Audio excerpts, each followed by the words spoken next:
Hello everyone, कैसे हैं आप सब। स्वागत है आपका मेरी यूट्यूब चैनल पे। स्लैब रेट को चेंज करना और आपको रिबेट बढ़ा के देना क्या सच में फ़ायदेमंद है टैक्स पेयर्स के लिए।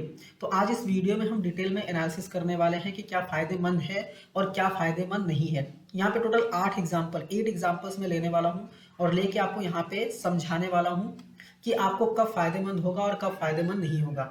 तो वीडियो स्टार्ट करने से पहले अगर आपने चैनल को सब्सक्राइब नहीं किया है तो सब्सक्राइब कीजिए, बेल आइकन प्रेस कीजिए। बेल आइकन प्रेस करने के बाद आपको ऑल पे क्लिक करना है ताकि मैं जब भी वीडियोस को अपलोड करूं तो उसके नोटिफिकेशंस आपको मिल सकें। तो आइए स्टार्ट करते हैं। पर स्टार्ट करने से पहले थोड़ा सा ओवरव्यू ले लेते हैं कि क्या एग्जैक्टली हुआ है।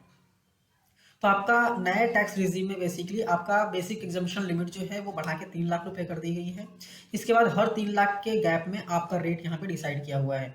जैसे 3 लाख से 6 लाख पे 5%, 6 से 9 पे 10%, 9 से 12 पे 15%, 12 से 15 पे 20% एंड 15 के अबव इनकम है आपका तो 30% आपको टैक्स पे करना पड़ेगा। ठीक है।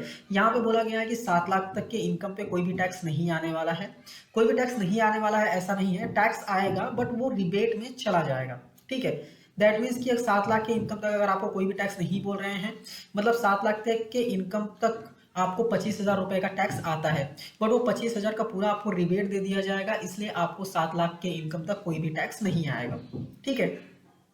मतलब अगर आपका टैक्स 25,000 तक आ रहा है तो आप रिबेट ले सकते हैं और उस पर आपको कोई भी टैक्स नहीं पे करना पड़ेगा।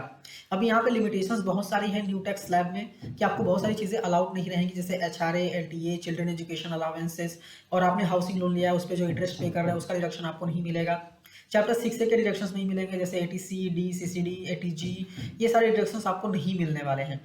चैप्टर 6 में कुछ डिडक्शंस हैं, 2 डिडक्शंस है जो आप ले सकते हैं, जैसे ATCCD2 हो गया एंड ATCCH जो कि नया इंट्रोड्यूस किया है गवर्नमेंट ने। तो ये आप ओवरव्यू आपने ले लिया। अभी आप समझते हैं कि कौन कितने इनकम पे और कितने डिडक्शंस पे क्या क्या फायदे आपको मिलने वाले हैं।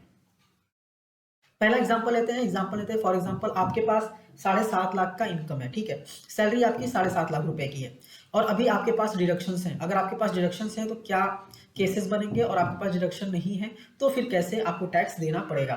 ठीक है। अगर आपके पास डिडक्शंस हैं और 7.5 लाख तक की आपकी इनकम है तो आप अगर ओल्ड स्लैब रेट में देखेंगे सारे डिडक्शंस अप्लाई करके तो आपको बेसिकली टैक्स नहीं आएगा, आपको सारे डिडक्शंस अप्लाई करने हैं। ठीक है। फॉर एग्जांपल हाउसिंग लोन चल रहा है आपका, 2 लाख का हाउसिंग लोन आपने पे कर दिया, ITC में 1.5 लाख आपने कवर कर दिया और आपके इनकम को 5 लाख के नीचे खींच के लेके आ गए। ठीक है। तो आपको कोई भी टैक्स पे करने की जरूरत नहीं है।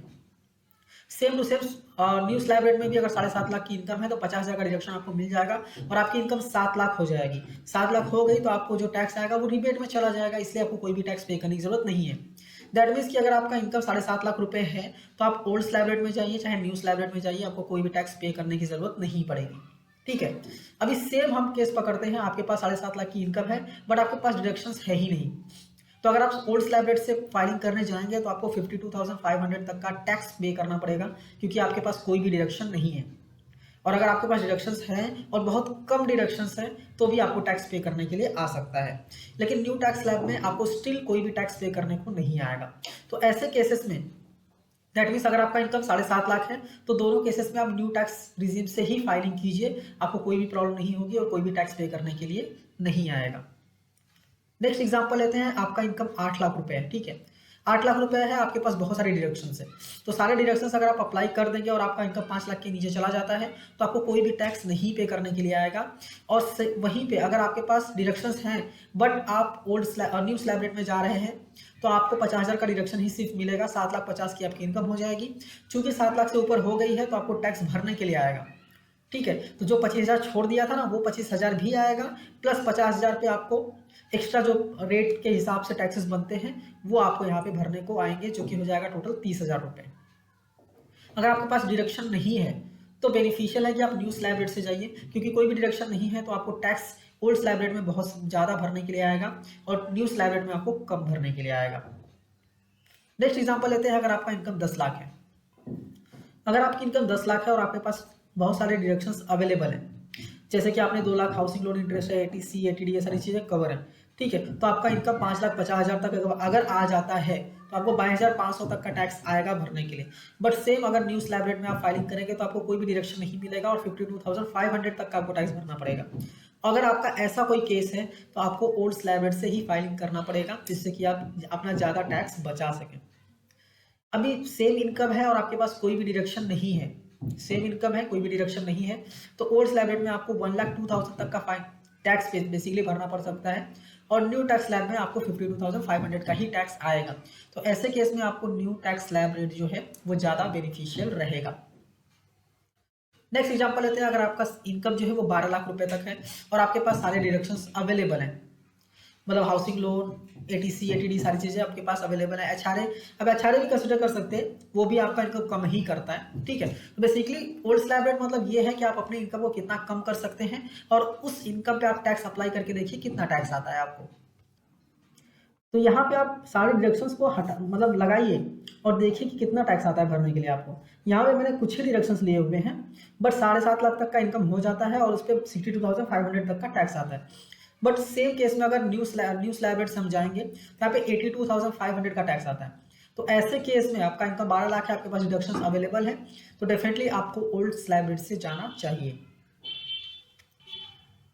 इसके बाद अगर वहीं पे हम देखें कि आपके पास इनकम तो है बट आपके पास कोई भी डिडक्शन नहीं है, या फिर ऐसा माने कि आपके पास डिडक्शंस है बट बहुत कम डिडक्शन है, सिर्फ एटीसी का 1.5 लाख का ही डिडक्शन है, उसके अलावा और कोई डिडक्शन नहीं है आपके पास। तो ऐसे केस में भी अगर आप देखेंगे तो आपको यहाँ पे टैक्स जो है वो भरने के लिए आएगा, ओल्ड स्लैब रेट में ज़्यादा भरने के लिए आएगा और न्यू स्लैब रेट में आपको कम भरने के लिए आएगा। तो ऐसे केस में भी आपको new slab rate basically choose करना है। अब यहाँ पे सीधा सा रामबाण इलाज अगर बताऊँ मैं, तो अगर आपके पास डिडक्शंस हैं तो आप डिडक्शंस को अप्लाई कीजिए, अप्लाई करने के बाद टैक्स रेट अप्लाई कीजिए, ओल्ड का भी और न्यू का भी, फिर देखिए आपको कितना टैक्स आता है भरने के लिए, ठीक है। और अगर आपको टैक्स का कैलकुलेटर चाहिए तो वो कैलकुलेटर बेसिकली मैं अपने चैनल पे लेके आने वाला हूँ, लेकिन वो कैलकुलेटर जो है वो नेक्स्ट फाइनेंशियल ईयर में ही आएगा, अप्रैल मई के करीब मैं लेके आऊँगा, क्योंकि ये जो स्लैब रेट्स हैं और जो टैक्सेस हैं ये अप्लीकेबल है फिनेंशियल ईयर 2023-24 के लिए। तो आपको अभी टेंशन लेने की ज़रूरत नहीं है, अभी फाइनेंशियल ईयर 22-23 ही चल रहा है, तो आपको 22-23 पे ज़्यादा फोकस करना है, 23-24 में हम मार्च के बाद फोकस करेंगे, ठीक है। फिर टैक्स कैलकुलेटर लेके आएंगे ताकि आप प्रॉपरली चेक कर सको कि कौन सा बेसिकली रेट या फिर कौन सा स्लैब रेट आपको बेनिफिशियल है, कौन सा बेनिफिशियल नहीं है। आई होप आपको वीडियो समझ में आ गई होगी एंड अच्छी भी लगी होगी। अच्छी लगी है तो लाइक कीजिए, अपने दोस्तों के साथ भी शेयर कीजिए और ऐसी वीडियोस देखने के लिए चैनल को सब्सक्राइब करना मत भूलिए। मिलते हैं नेक्स्ट वीडियो में नए टॉपिक के साथ, तब तक के लिए tata bye bye and see you.